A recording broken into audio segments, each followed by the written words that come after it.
Bonjour, je suis ravie de vous accueillir ici aujourd'hui au musée Georges Labitte à Toulouse, qui est un musée d'antiquité égyptienne, mais également d'art asiatique.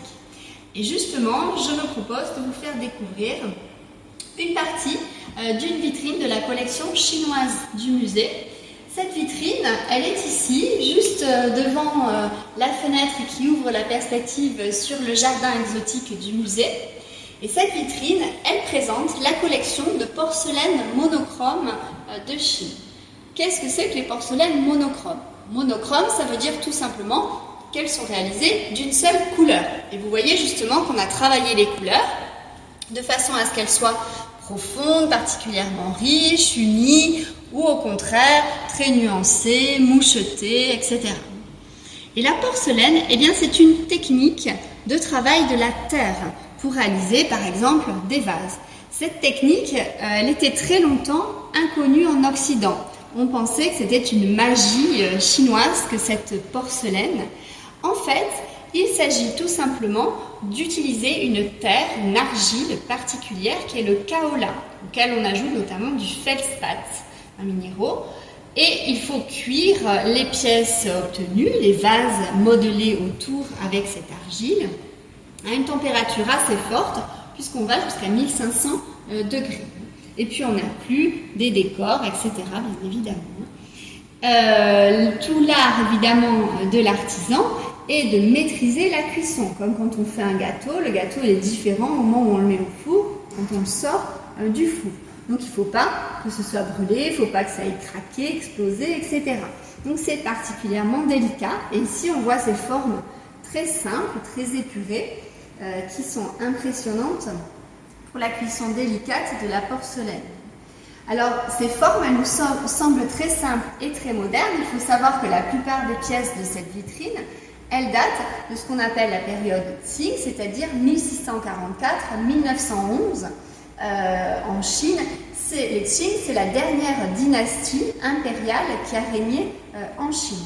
Donc elles sont quand même anciennes, ces pièces. Alors moi, je voudrais attirer votre attention sur le petit objet qui se trouve ici. Déjà pour réfléchir à ce que ça pourrait être que cet objet.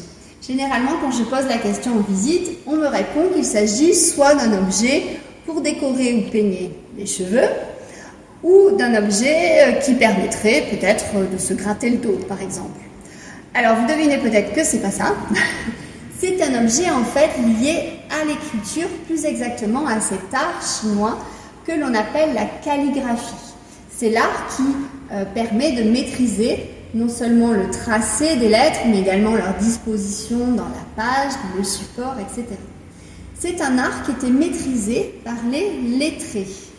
Donc des personnages qui savaient donc écrire, qui connaissaient les lettres, mais qui savaient également les tracer, maîtriser la calligraphie, la peinture au sens plus large, qui connaissaient également les poésies, qui avaient une très très grande culture et qui étaient dans l'entourage proche de l'empereur puisqu'ils travaillaient à toute l'administration de l'Empire, des personnages extrêmement importants, qui travaillaient l'encre sous forme de bâtonnets, cette encre de Chine, des bâtonnets qu'on allait diluer dans de l'eau. On utilisait pour cela des pierres à encre dans laquelle on diluait dans cette partie-ci creuse, donc ça c'est de l'ardoise, on diluait l'encre ici, et puis on venait utiliser un pinceau en bambou pour donc disposer cette encre. Et notre repose-pinceau, eh bien, elle ressemble beaucoup au repose-pinceau moderne qu'on va utiliser aujourd'hui et qui permettent, comme leur nom l'indique, de poser le pinceau de bambou de manière à ce que, une fois ancré, il ne vienne pas tacher le support sur lequel on est en train de travailler, dessiner, de peindre, etc. Les lettrés possédaient ainsi plusieurs objets qui sont dits trésors du lettré. Le premier trésor du lettré, c'est le papier, bien sûr. Et puis l'encre. Encre donc qu'on utilisait sous forme de bâtonnets dilués, comme je vous l'ai expliqué, ou alors sous forme de crème, de pâte, plus exactement, que l'on conservait dans des boîtes bien fermées, de manière à ce que l'encre ne sèche pas, des boîtes comme celle-ci, ici. qui est également en porcelaine, qui est un peu plus ancienne que notre repose-pinceau. Alors je disais que les lettrés sont très proches de l'empereur. Les objets utilisés par le lettré montrent également un lien avec l'empereur. Par exemple, ici, la petite boîte est bleu clair, bleu ciel. Et le ciel, c'est effectivement un lien avec l'empereur, puisque l'empereur en Chine était dit descendant du ciel.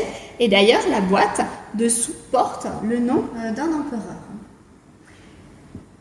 Et notre repose-pinceau, alors, en quoi est-il lié à l'empereur?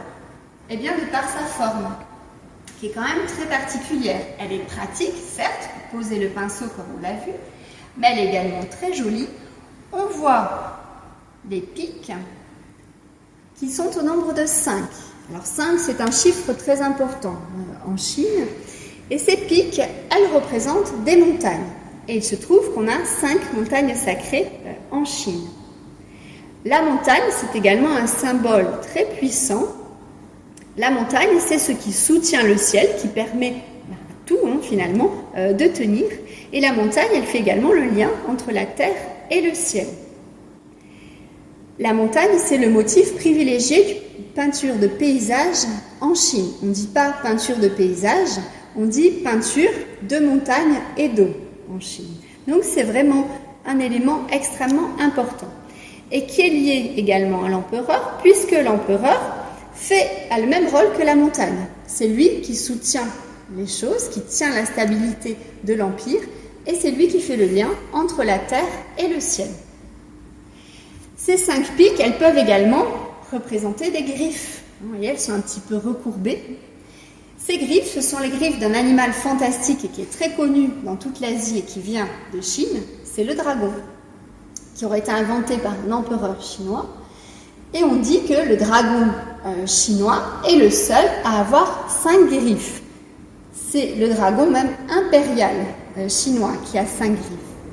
Et on raconte en Chine que le dragon, né en Chine, a ensuite voyagé dans toute l'Asie, en Corée, puis au Japon. Alors lorsqu'il voyage, eh bien en Corée, il se retrouve avec seulement 4 griffes, et puis au Japon, il n'en a plus que 3. Au fil de ses voyages, il perd des griffes, le pauvre dragon.